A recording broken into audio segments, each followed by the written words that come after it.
नमस्कार दोस्तों, एक नई कहानी खुशी का मंत्र। दोस्तों, आज का यह आर्टिकल आप सभी के लिए बहुत ही स्पेशल और यूज़फुल साबित होने वाला है, इसलिए इस आर्टिकल को अंत तक ध्यान से सुनिए और पढ़िए।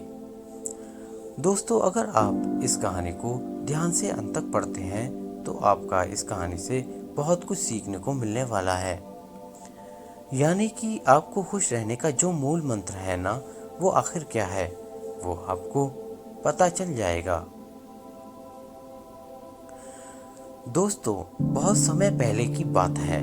गंगा नदी के किनारे एक पीपल का पेड़ था। पहाड़ों से उतरती गंगा अपने पूरे वेग से बह रही थी।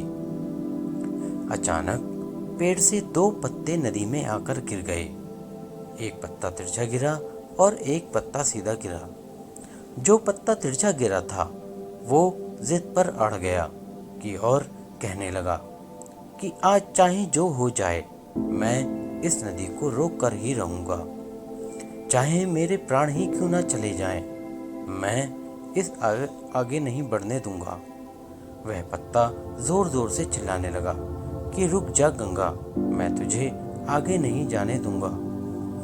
पर नदी तो बहती ही जा रही थी।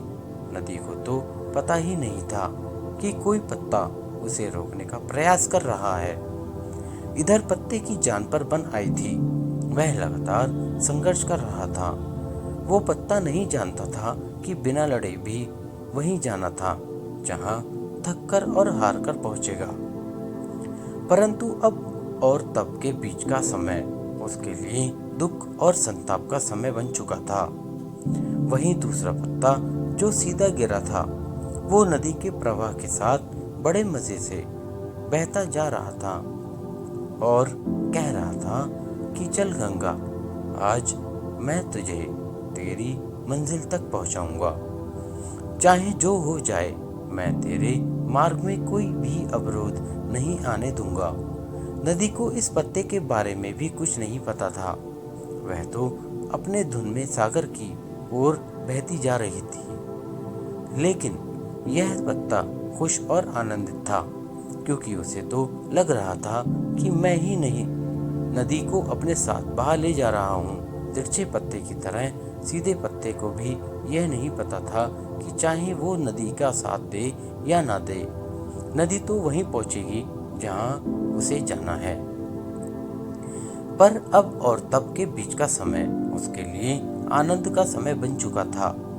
जो पत्ता नदी से लड़ रहा था, उसके जीत का कोई उपाय नहीं था, और जो पत्ता नदी के साथ बहता जा रहा था, उसकी हार का कोई उपाय नहीं था। दोस्तों, यह कहानी हमें यह सिखाती है कि जिस दिन हम लड़ना छोड़ देते हैं, उस दिन से हम जीना शुरू कर देते हैं। अब लड़ना छोड़ देने का अर्थ यह नहीं है कि आप सपने न देखें या उसके लिए मेहनत करना बंद कर दें, बल्कि लड़ना छोड़ देने का अर्थ यह है कि आप उन चीज़ों की बदलने की कोशिश ना करें जो आपके हाथ में नहीं है। यही खुश रहने का मूल मंत्र है। दूसरों को बदलने में अपना जीवन को बर्बाद ना करें, बल्कि खुद को बदलें। दोस्तों, यह कहानी आपको कैसी लगी, कृपया हमें कमेंट करके ज़रूर बताएं, और हमारी वीडियो को शेयर और लाइक करना ना भूलें, और हमारे चैनल को सब्सक्राइब ज़रूर करें। धन्यवाद। आपका दिन शुभ हो।